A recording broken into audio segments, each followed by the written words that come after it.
That sounds like an S. Like. Tell me your name. I want to know who this is.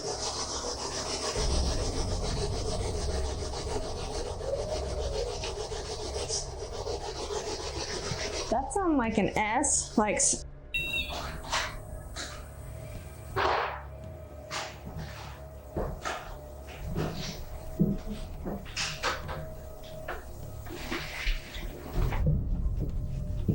Can you touch it now again? It feels right here like it did in that corner, which when we first walked in, it. So, Something great again? who are you? No, just at the red middle. Who are you? Something great again? Who are you? No, just at the red middle. Who are you?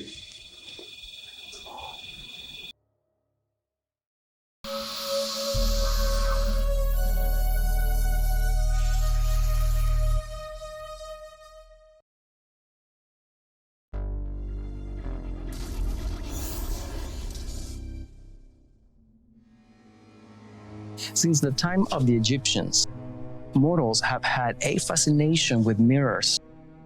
This attraction is a common occurrence around the world, and mirrors can be found basically in every culture. Going back in time, several religions and communities believe that if someone dies in a room with a mirror present, the dead spirit will become trapped in, will travel with the mirror if it's relocated. They additionally believe that this transition can be avoided if all the mirrors in the house are covered to prevent the entanglement of the spirit. Mirrors are portals that connect dimensions. Spirits use the mirrors to travel through and to move with. If someone happens to purchase a mirror that was present in a room where a person died and it had not been covered, that person could possibly be transporting an entity to his or her house, giving the spirit easy access to the new haunt. The mirror may also be used as a doorway, opening up the availability to speak to spirits. But it is also an opening for dark entities, ones that can now access this dimension and perhaps attach themselves to someone. If you acquire an old mirror, make sure you cleanse it and seal it before you bring it home. In a darkened room, setting a single candle in front of a mirror can open a gate. I have had many experiences with mirrors. I took a picture of a mirror at my friend's house. He had alerted me at that time that his house may have been haunted. The resulting snapshot revealed a figure that looks like a dark angel with rainbow wings. There were also multiple faces clearly visible above him.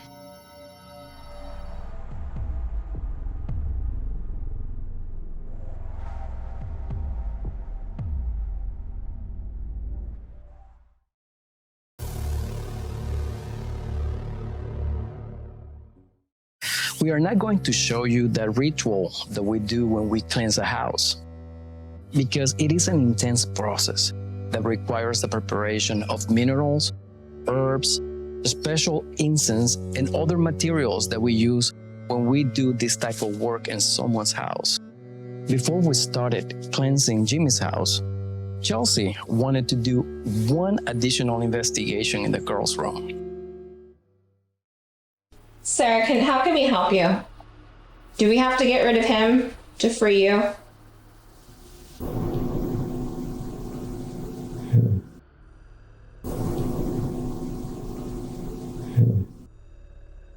Can you use the candle's energy to come and talk to the speakers really loud and clear so we can help you?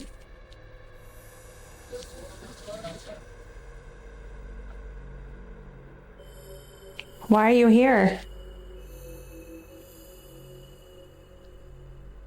Right before you asked why are you here, I heard her audibly.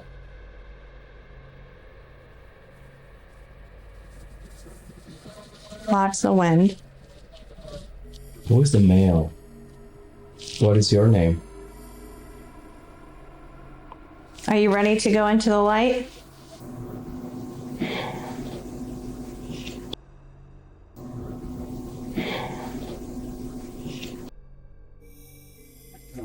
Did you hear that? Did you hear that? Brian? Oh, really? You didn't hear anything of it? I heard something. Is your name Brian? Why are you here?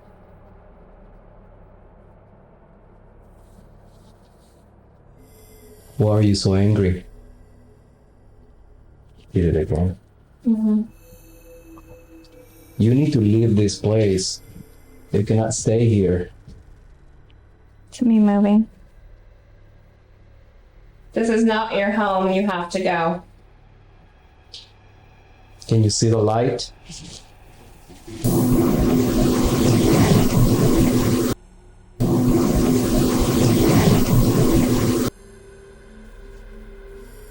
Okay, thank you.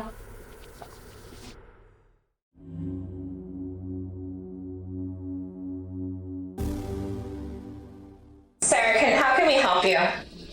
Do we have to get rid of him to free you?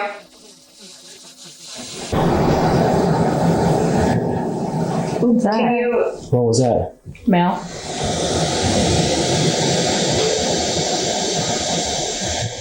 Yeah, here. Can you use... Sounds like here.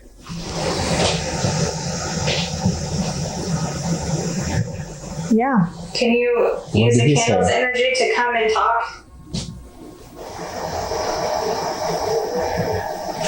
It sounds like use the candle's energy to Really? come and Say talk it again. Say to the it again. speaker. I think he's laughing. Are you ready to go into the light?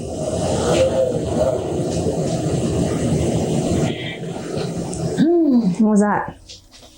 Are you ready to go into the light?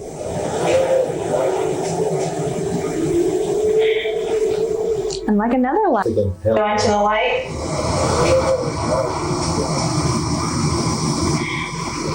Hell no.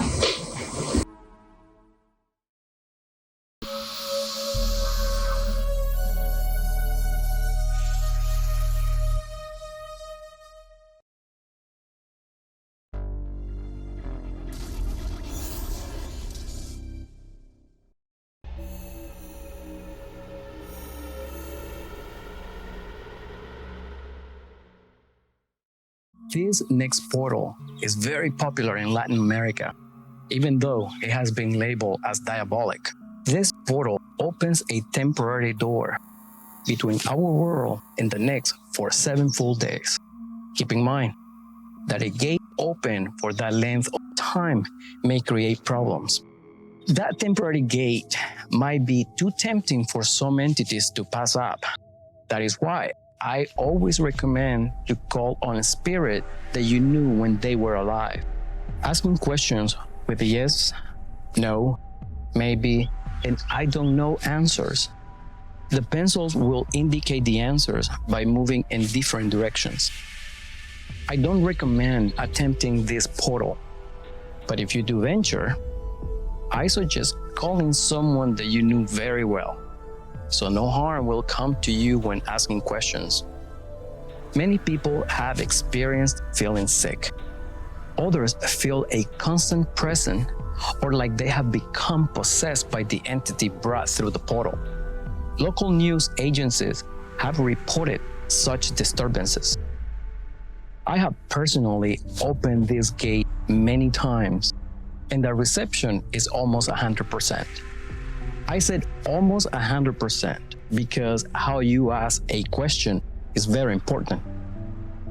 The gate will stop working or changing the answers if you ask the same questions, or if you ask too many questions at a time. When you do this, you confuse the spirits, causing them to give you wrong answers, no answers at all, or simply they leave. Patience here.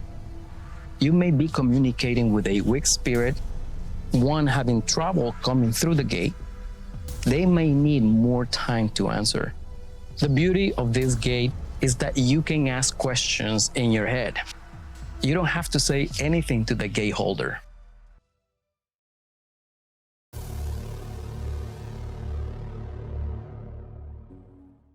So it's been about 8 days since you guys did your investigation in my house. I believe that it helped when you guys cleansed the place the last time. I don't feel like there's as much negative energy. However, I do feel like that there is still something here. But overall, it seems better. I had a conversation with my daughter the other day, which was kind of weird. She said that she didn't like her closet door open in her new room because she felt like there was monsters in there or ghosts, but she did feel like one of them went away.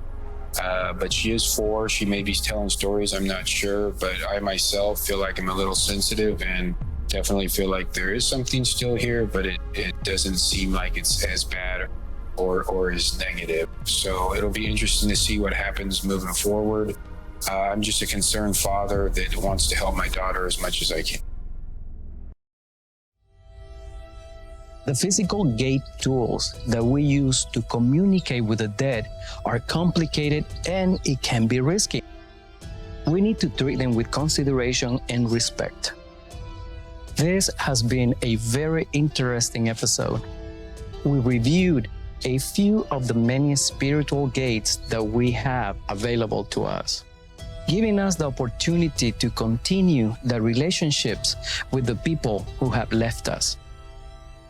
Jimmy's house was an intense experience that I will always remember. The spirits that were in the house due to the lie that Jimmy and his daughter unconsciously created together.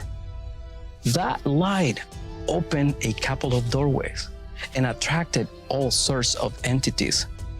Even with the cleansing, Jimmy and his daughter have a light that spirits always will be attracted to.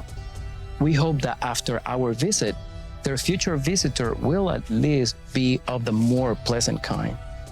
Rob's awakeness after he was induced into a coma tells us that there is more around us than what our physical senses can perceive. There is no scientific answer or explanation for how he was able to see part of his future while he was in a comatose state. His story was sounding just like deja vu. I like to believe that his spirit was released unconsciously and he was able to transcend both time and space, moving without restriction and without his physical form to hold him back. Melissa's conscious visitation of her loved ones that came to say goodbye while she was sleeping was very moving. What an amazing event that not everyone has the opportunity to experience. It is a good feeling to know that the loved ones that have passed are in a better and happier place. Until next time, I'm your host, Jerez Lemonte, and this has been another episode of the Spectral Quest.